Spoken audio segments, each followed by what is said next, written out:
So you're someone who's struggling to increase their pull-ups, eh? Well, my friends, stay tuned, as in today's video I'm going to give you 3 big game-changing exercises to strengthen your pull-ups so that you can get far stronger in pull-ups in a far shorter space of time. So let's get into it.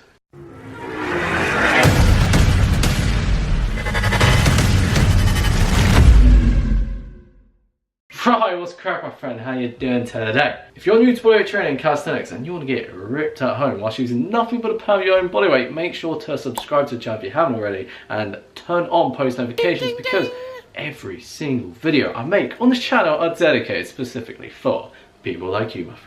And please note, if you want to maximize your results with pull-ups, make sure you watch the entire video so you can gather all the information necessary and apply it in the most effective way to maximize your results and increase those damn pull-ups. So when it comes to most of us, you know, sitting at a desk, whether that's at work or school, hunched forward, rounded posture for several hours a day, there's 3 main areas in the back in which most of us tend to lack in terms of strength. So the 3 most common issues, 3 most common weaknesses in the back in the human body tend to be the rhomboids, the mid and lower traps, as well as the rear delts and the rotator cuff structure. In this video today, I'm going to go through 3 exercises which are going to strengthen each of these areas of the back, in which tends to hinder most people's progress with pull-ups. But if you strengthen all these areas that I go through in this video, you're going to have none of these issues, my friend. So the first exercise you can do, which is absolutely fantastic for strengthening the rhomboids and the entire back structure,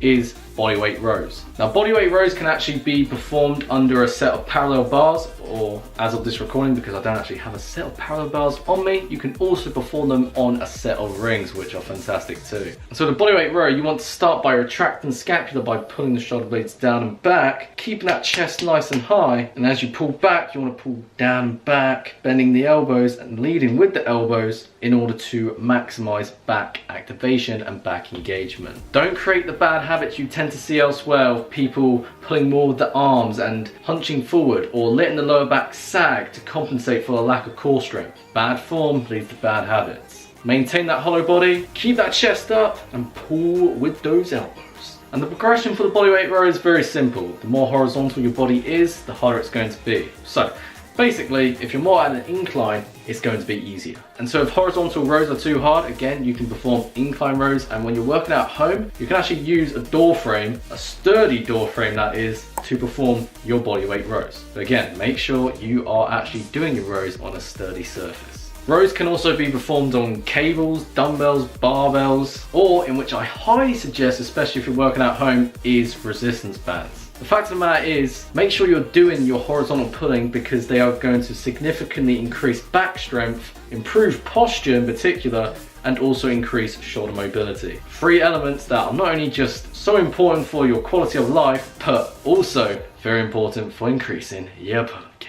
Number 2, now the second exercise you can do to increase your pull-ups if you're struggling with them is to perform scapular attractions in order to actually strengthen the mid and lower trapezius muscles in particular. Now this exercise is fantastic because when most people start with pull-ups, the biggest problem most people face is actually the start of the movement when you actually initiate the pull by retracting the scapula. But when you actually strengthen these muscles, especially the mid and lower trapezius muscles, through scapular attractions, this issue within the pull-up is no longer going to exist for you. And so as you hang from the bar with a shoulder width or just outside shoulder width apart grip, maintain a hollow body by embracing your core and keeping your body tight from top to bottom. From here, what you want to do is that you want to pull up by pulling your shoulder blades down and back whilst keeping the elbows straight. One thing I like to do, which actually helps with this, is to try and pinch a pound coin in between your shoulder blades as you pull them down and back together. And you always want to think about pulling down and straight in order to prevent those elbows from bending, because pulling with the elbows bent is going to defeat the whole purpose of the exercise. And so in order to progress from here, one thing you can actually do if you'd like is to, once you've mastered scapular retractions, you can actually then move on to pull-up progressions such as assisted pull-ups. But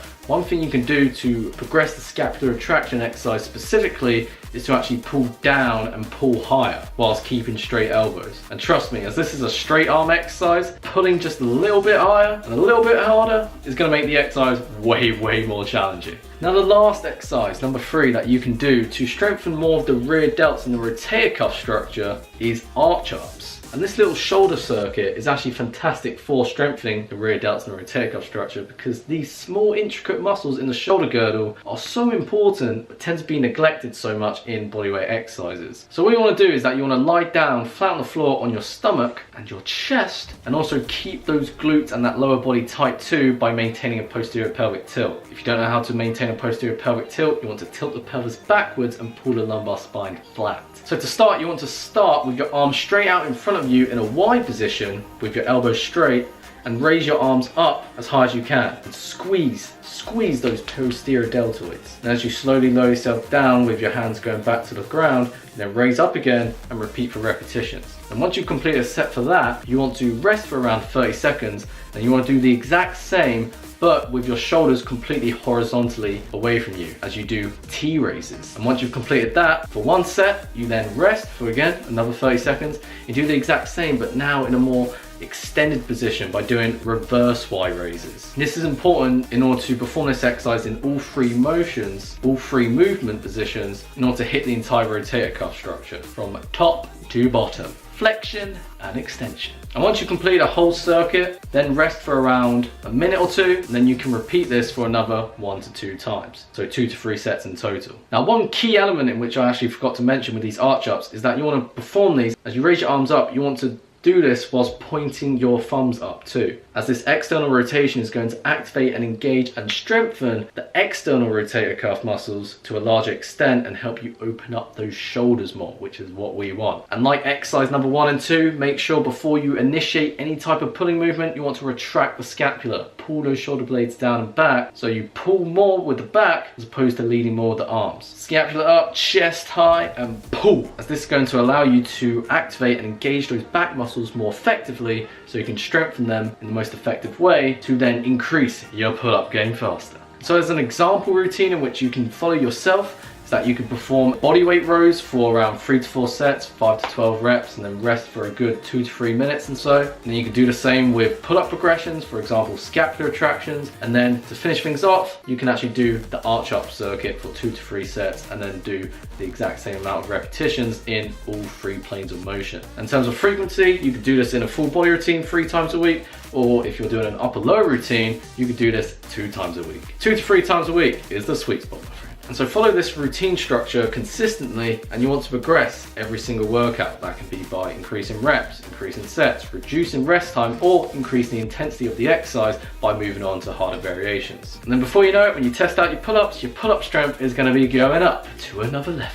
Take advantage of it, my friend. And so that's it. If you like this video and enjoy my content, you gain some value from watching this video, make sure to give this video a cheeky thumbs up and comment down below that this video came a good hand to you. Now, how many pull-ups can you do, my friend? How many strict, clean pull-ups can you do with good, proper form? Leave it down in the comment section below, as I'd be interested to know how many pull-ups you can do. And no lying, alright? No kipping doesn't count. If you haven't already, make sure to check out and download my free ebook today, my full beginner calisthenics step-by-step guide to becoming a lean machine with ease, packing on slabs of muscle, shredding off excess fat whilst using nothing but the power of your own body weight. So as I'll leave you with that to enjoy, as I'll link it down in the description below, I hope you enjoy the rest of your day, and as always, my friend, stay beautiful.